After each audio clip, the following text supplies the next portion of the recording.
Good evening, everyone. It has been an honor to hear Kenny's and Andrea's presentation on their DFE experience. And I just want to say also thank you for all of you guys for showing up, and looking forward to telling you about my DFE experience this summer. And so without further ado, the name of my presentation is Immigration on the Border. Like Evie introduced me, my name is Alberto. I am a junior this year, majoring in peace and social justice with a minor in political science, and I am from Greenville, South Carolina. And through this presentation, I seek to evaluate and acknowledge my own personal and growth, as well as my knowledge growth this summer through the entrepreneurship for the public good abilities that I learned my first summer of this 2-summer institute. And so here's a quick overview of what I'll be going through. I'll be going through my internship search successes and struggles. I'll be going through my internship site and function. I'll also be talking about my internship role and function. And I'll do that through challenges and successes through the different EPG abilities and the roles that I played at the organization that I worked for this summer. And then what is next for me, and then a little reflection, and then some advice.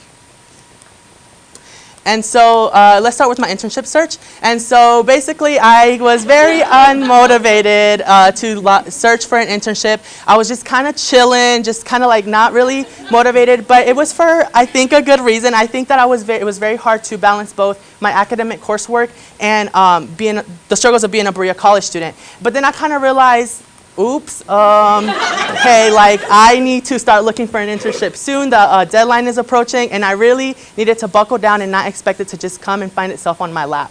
And so I started doing some research. I also turned to Google, but luckily I had some networking connections that helped me look for an internship as well. And so I started looking, and then I went out on a limb and only applied to one internship, which I do not recommend you guys doing. I think it's smart to look for more than one, because if that one doesn't respond, then you don't have an internship that summer. So I definitely went out on a limb there. And then I encountered one challenge. They weren't responding to my emails. And so I went to Dr. Hackbrick's office, and I was like, Dr. Hackbrick, you have to help me. I do not know why they're not responding to my emails. And it turned out that my emails were long, not concise, and not to the point, and also not demanding. I wasn't demanding them to respond to me, and I wasn't proving myself to be an asset for them. And so after talking with Dr. Hackbrick, he advised me to make my email shorter, more concise, and to the point, and be demanding. And so luckily, after I did that and followed his advice, I felt like this.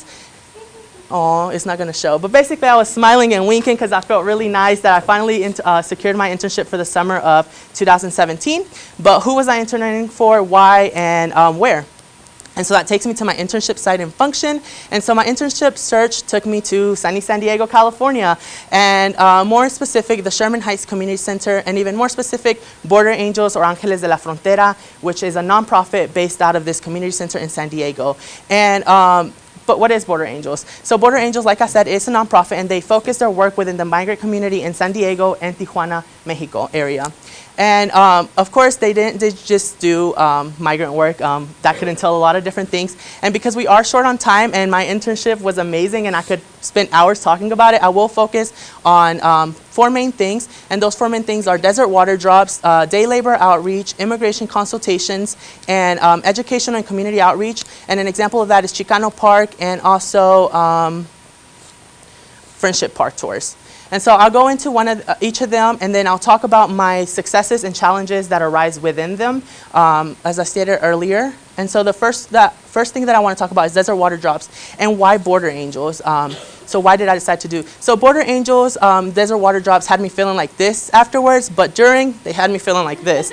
They were so physically demanding, but what desert water drops basically consisted of was gathering tons of gallons of waters, hiking into the desert in 100+ degree weather. I think the first one that I went on was actually 170 degrees that day, so it's really, really hot. And you could do this on a basis of the 3rd Saturday of every month. You could sign up online, and we would gather a group of 60+ volunteers, and we would go onto the desert, hike it, and drop off these gallons of water. Or we also tailored to smaller groups, such as middle school students, elementary school students, high school students, college students, and even medical students would come out to our water drops. And so desert water drops were more than just writing empowering messages on gallons of waters and dropping them off. They were very emotionally draining. There was instances where we found pieces of clothing out in the desert, so we would find hats or shoes, and this really hit home for me. My dad actually crossed the border, and so that is the main reason why I wanted to intern at Border Angels. I wanted to feel a closer connection to a struggle that my parents faced and that was evident in my life, but that didn't experience. And I needed that privilege checked. I needed to understand why that issue was arising, why it was happening, and I needed to feel close to it. I felt disconnected and far away from it. And moving on, talking about getting my privilege checked, I also did or lead immigration consultations within Border Angels. And within these immigration consultations, they happen every Tuesday of the week. And then also the first Sunday of every month at the Friendship Park Tour, which I'll talk about in a little bit. And this is at the border wall. So this picture you can see, this is a family here. And it is taken through the fence, and they are on the Mexican side and I am on the US side. And so it's just an immigration consultation going on. And something that, an EPG ability that I really grew and learned from was strategic agility. Strategic agility really helped me figure out future consequences and future patterns, and it helped me create strategic plans and breakthrough plans that would help me in the future. And I think this is an important skill set to have as a lawyer. Following, I also dealt with political savvy, composure, and compassion, which all are APG abilities, and I dealt with them in different ways. And so in talking about Friendship Park, so we did Friendship Park tours where we went out to the border, and it was a state park that ran along the coast and that hit the two walls. And so we would go here, and then we would stop here, and we would talk to our group about the history of the walls and what the wall basically meant. And it was mostly to show these people that the wall actually existed. A lot of people, you hear the rhetoric around going, build that wall, build that wall. There's already walls that exist, and so we made that real for people. And political savvy came in because you cannot imagine the number of times I had to maneuver through complex political situations, because a lot of the groups that we gave tours to were church groups, and church groups with a very conservative ideology. And so I had to like plan and see where their landmines were and respond accordingly so that I wouldn't get myself into trouble, and most importantly that I was still representing Border Angels the way it was and staying true to my own political ideology. My composure was tested when I was given the opportunity to go on a border tour by U.S. Customs and Border Protection. It made me feel really weird. It made me feel weird because I didn't want to spend a lot of time with an organization that I felt kept oppressive systems in place. And so it was just very hard to deal with that. And my composure was definitely challenged when during the actual tour, there was two groups of people caught trying to cross the border. It made me feel very unbalanced, and I did not know how to deal with that. It was something very unexpected to me, and it made me mad with Border Patrol because despite them having to do their job and catching them and then punishing them or sending them back, it really made me feel like it wasn't the right job to do. It wasn't what they were supposed to do, but nonetheless, they had to, and it just threw me off guard, basically.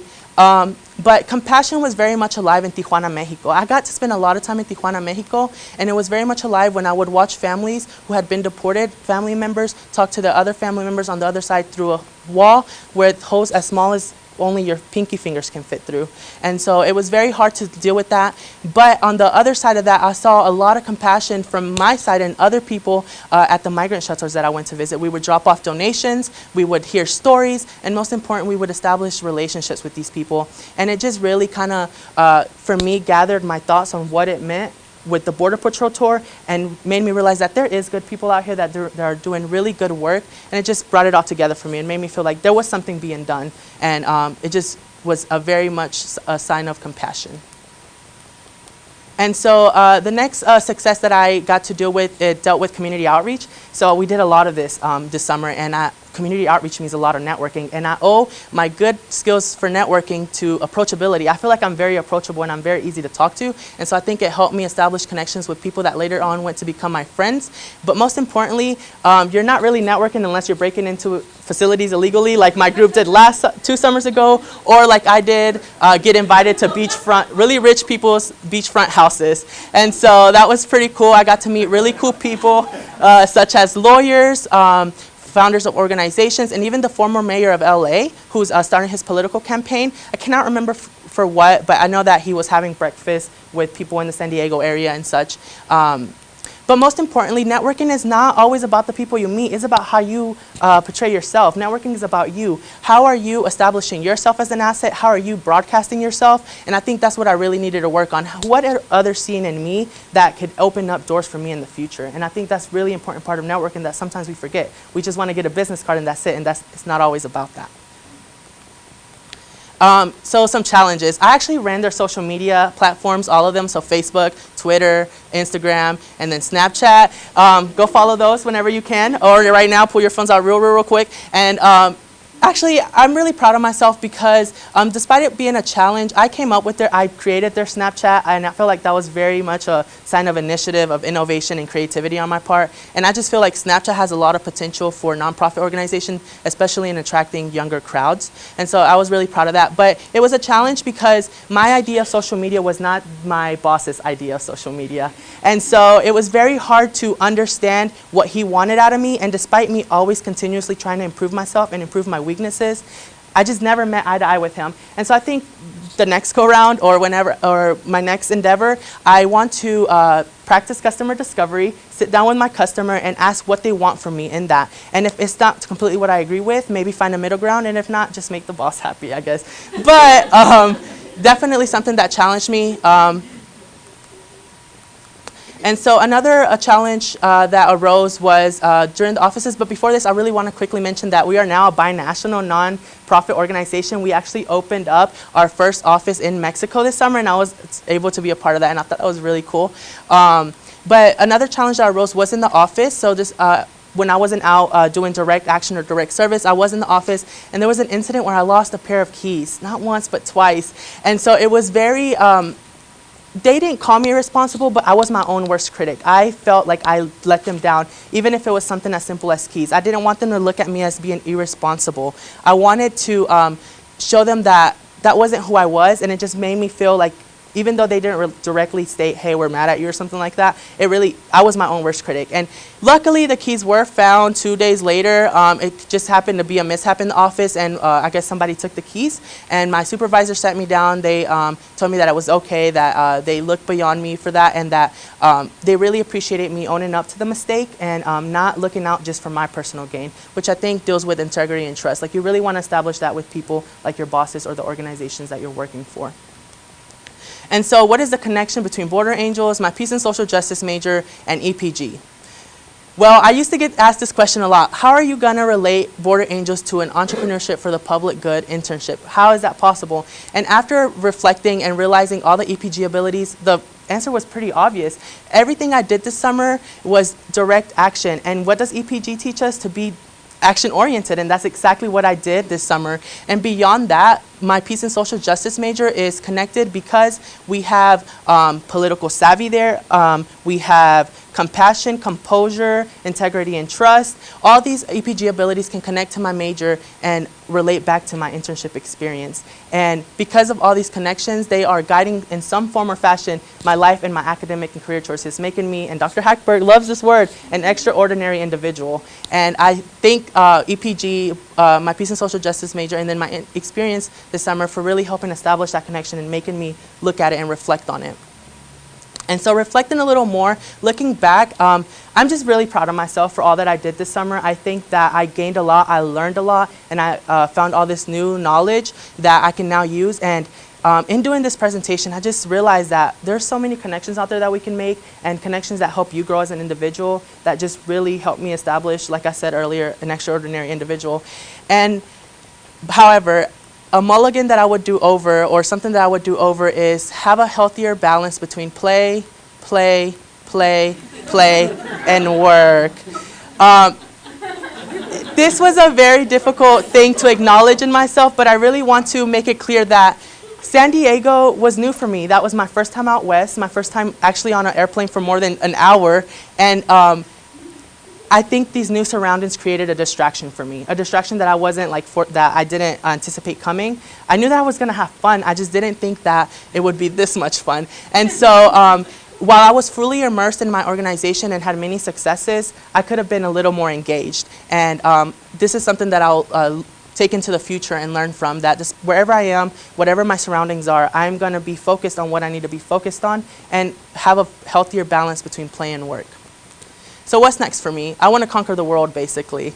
No, I'm just kidding. But I do want to change the world. And I think to change the world, I need to go to law school. That's what's next for me. I think my summer internship experience really solidified in me to go to law school, to pursue law school. And I've already started those steps by taking the practice LSAT. And so measuring where I'm at now and then studying more for it. And then maybe next summer, not interning for Border Angels, but interning for an immigration law firm.